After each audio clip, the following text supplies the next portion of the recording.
فاذكروني أذكركم واشكروا لي ولا تكفرون يا أيها الذين آمنوا استعينوا بالصبر والصلاة إن الله مع الصابرين. Dari kebaikan Islam, Islam tidaklah memerangi yang namanya adat istiadat dan budaya secara totalitas. Bahkan di dalam Islam banyak hukum-hukum itu kembali kepada adat. Banyak hukum-hukum itu kembali kepada budaya dan kebiasaan manusia. Maka di sana para ulama usul membuat sebuah kaidah, al-adatu muhakkamah. Adat itu bisa menjadi sebuah hukum. Atau dengan kaidah mereka yang lain mengatakan al-uruf al-muhakkamah. Uruf itu bisa menjadi sebuah hukum. Apa itu adat? Adat adalah kebiasaan manusia yang mereka bersepakat dengan kebiasaan tersebut. Nah, selama kebiasaan itu merupakan kebiasaan yang baik, maka Islam menjadikan itu bagian dari syariat. Bahkan kalau kita membuka buku-buku fikih para ulama, maka kita akan melihat para ulama mengembalikan sesuatu itu kepada adat. Saya sebutkan beberapa contoh. Allah menyebutkan sebuah ayat dalam Al-Quran, walahunna mithlul ladzi alaihinna bil ma'ruf. Bagi perempuan itu ada hak seimbang dengan kewajiban yang dituntut kepadanya. Berapa? Bil ma'ruf, kata Allah. Dengan uruf, menurut kebiasaan. Jadi kapan seorang suami dia telah berbuat baik kepada istrinya? Kapan seorang suami telah menunaikan kewajiban dia menafkahi istrinya? Berapa batasannya? Apakah dia harus memberikan uang kepada istrinya sekian rupiah? Atau dia harus membelikan rumah? Atau dia harus membelikan mobil dengan model seperti ini? Tidak ada batasan yang disebutkan dalam syariat. Syariat hanya mengatakan bil ma'ruf. Maka di sana ada sebuah kaidah disebutkan oleh para ulama, idza syara'allahu syar'an falam yuhadid fa huwa yarji ilal uruf. Ketika Allah mensyariatkan sebuah syariat, yang kemudian syariat itu tidak membatasi batasannya, maka kembali kepada uruf.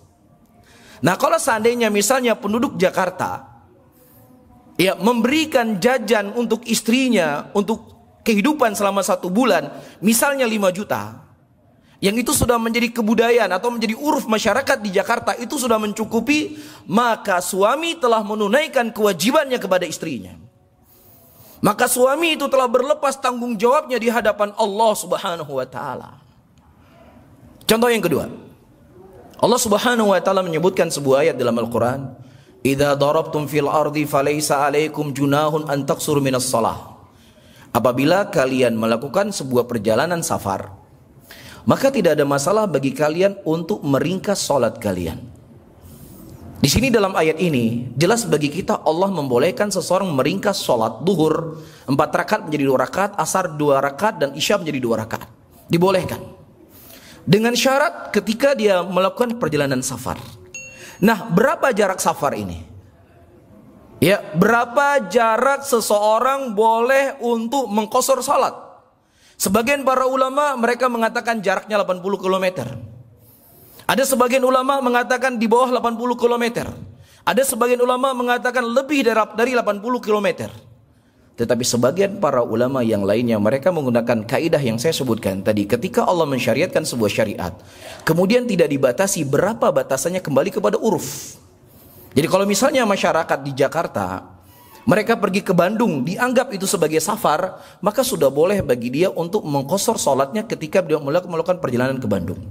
Tapi kalau misalnya orang Jakarta yang tinggal di Jakarta Selatan atau tinggal di Jakarta Barat, dia pergi ke Depok, yang mana uruf masyarakat atau budaya masyarakat atau adat masyarakat itu tidak dikatakan sebagai safar, maka tidak boleh dia meringkas sholatnya.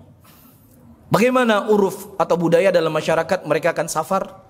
Dia lihat dompetnya, dia beritahu sama istrinya, dia berikan bekal kepada istrinya, dia siapkan dompet, dia periksa ban mobil, dia periksa oli mobil, dia periksa bensin mobilnya. Ada persiapan-persiapan yang harus dia persiapkan untuk melakukan perjalanan safar. Nah, kalau memang di dalam adat kita, dalam budaya kita, itu sudah dianggap sebagai safar, maka kita boleh mengqasar sholat. Jadi saya tegaskan kembali, Islam yang membawa rahmatan lil alamin ini, para hadirin yang dimuliakan oleh Allah, tidaklah secara mutlak dan totalitas memerangi yang namanya budaya. Bahkan Islam memuliakan budaya dan menjadikan itu sebagai syariat Allah Subhanahu wa taala. Contoh lagi misalnya, ada seseorang bersumpah, wallahi saya tidak makan daging. Tiba-tiba dia makan ikan. Apakah dia harus membayar kafarah dari sumpahnya dia ketika dia mengatakan wallahi dia tidak makan daging? Nah, kalau seandainya uruf di masyarakat, ikan itu tidak dianggap sebagai daging, ya sudah, dia tidak perlu membayar kafarah. Tetapi kalau dalam sebuah daerah dia bersumpah demi Allah saya tidak makan daging, yang menjadi budaya di masyarakat tersebut ikan juga bagian dari daging, maka dia harus membayar kafarah sumpah yang dia telah bersumpah untuk tidak makan daging. Dan ini ya babnya sangat banyak dalam bab fikih, para hadirin yang dimuliakan oleh Allah. Begitu juga saya sebutkan contoh yang lainnya.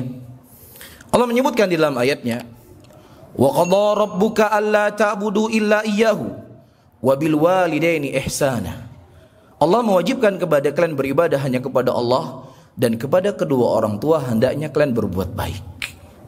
Allah tidak memberikan batasan. Apa batasan seseorang berbuat baik kepada ibu dan ayahnya? Nah, ketika itu tidak diberikan batasan, maka kembali kepada uruf.